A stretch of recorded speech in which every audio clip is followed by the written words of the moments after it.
Jagjeevan Ram, who couldn't call me Sam, who used to call me Sham.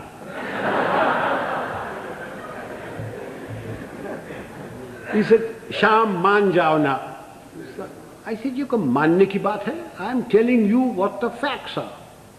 And I said, if you want me to do this, Prime Minister, I guarantee you 100% defeat. Now, Prime Minister, give me your orders. And there was dead silence. And she turned round and said, the cabinet will meet at 4 o'clock. This happened at 10:30 in the morning. So, as the cabinet ministers walked out, I being the junior most man there, was the last to go, she said, Chief, will you stay behind? So I shut the door and I said, Prime Minister, before you speak, do you wish me to send in my resignation on grounds of health, mental or physical? I said, oh, sit down.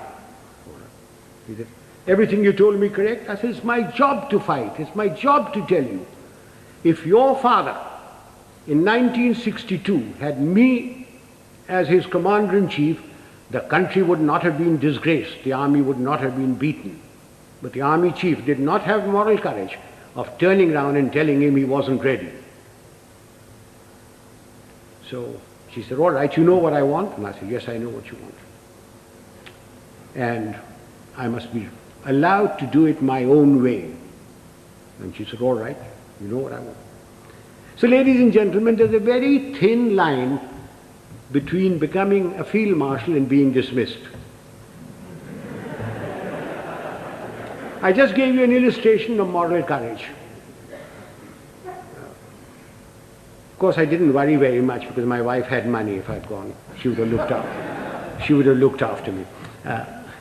So much for moral courage. Now I come to physical courage.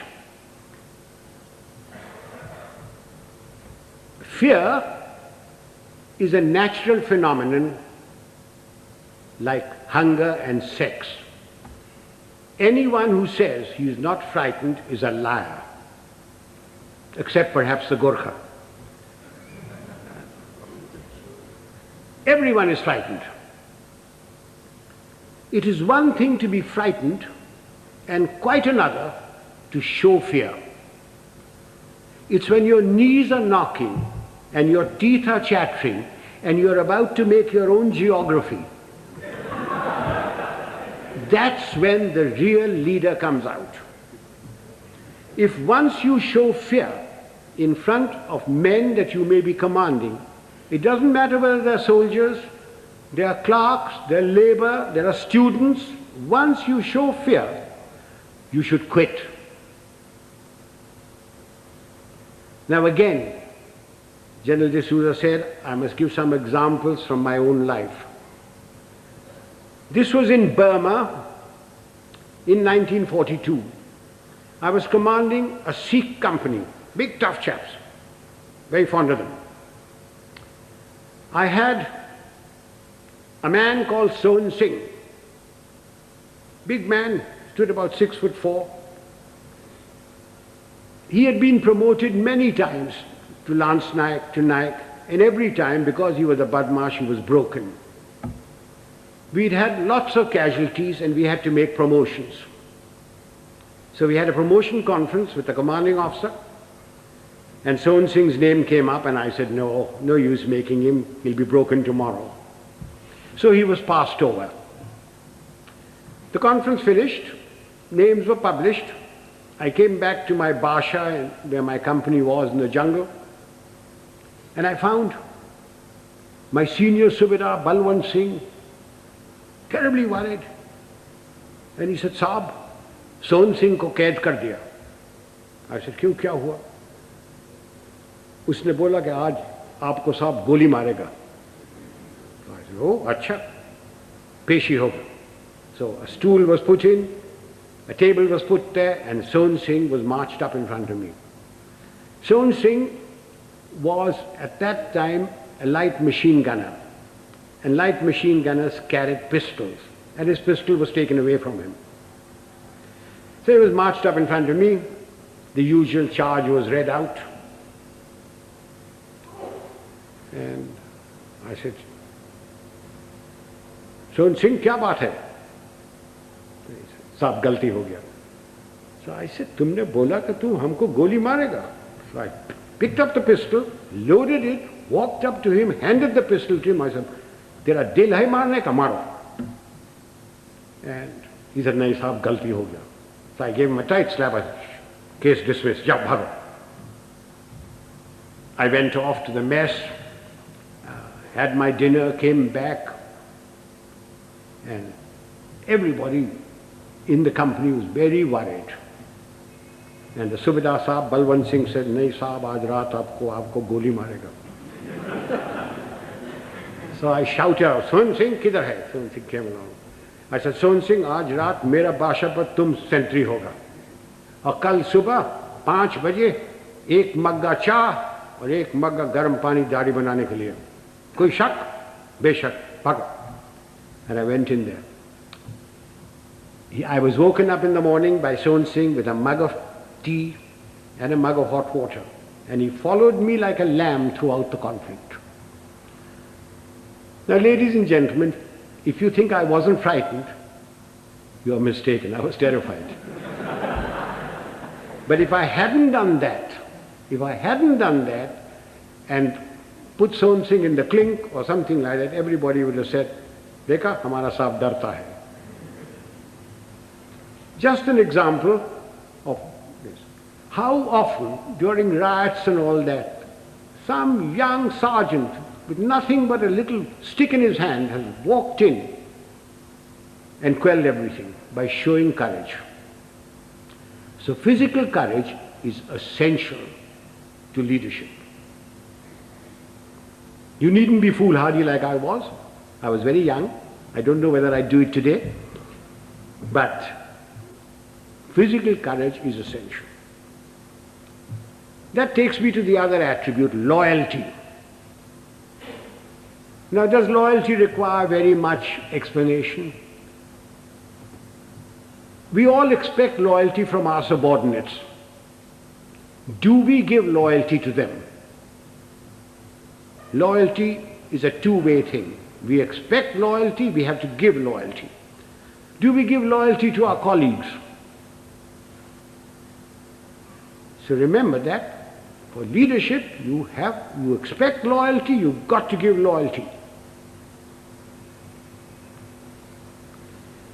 Time is running short. There are other attributes.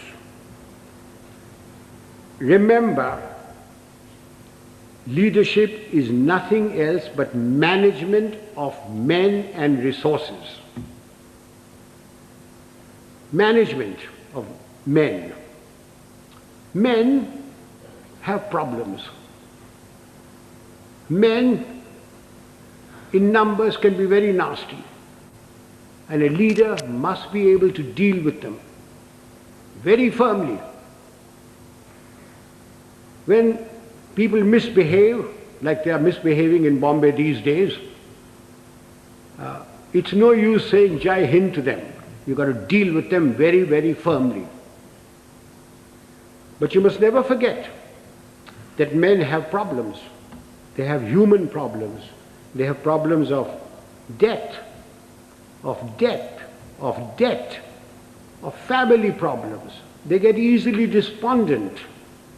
And therefore, the leader must have a human touch. He must have a sense of humor to get them out of their despondency. He must have the gift of the gab. Unfortunately, our leaders have the gift of the gab, but they have no sense of humor. Further, men and women, generally speaking, like their leader to be a bit of a man, a bit of a lad. Take examples from history. Julius Caesar. Julius Caesar, you will agree, he was a great leader. When he came to Rome, the senators used to lock up their wives. Take Napoleon. He had his Josephine and Marie Antoinette and Georgette and Paulette and any number of things. And you will agree he was a great leader?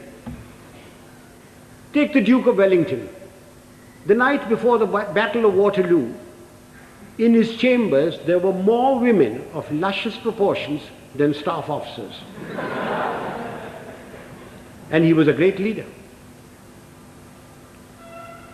Do you know, sir, a thought has just struck me.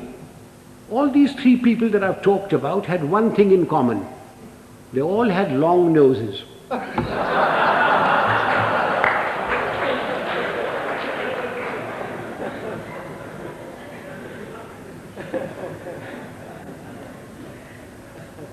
If my time is not up, can I crave your indulgence and talk for another 10 minutes?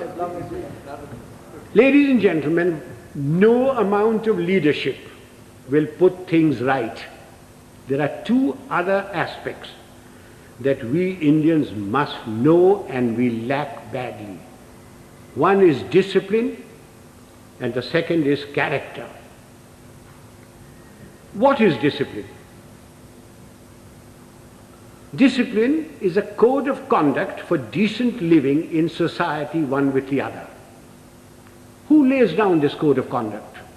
Not the Prime Minister, not Parliament. Of course it's laid down in the Army Act. But I'm not trying to impose the Army Act on you.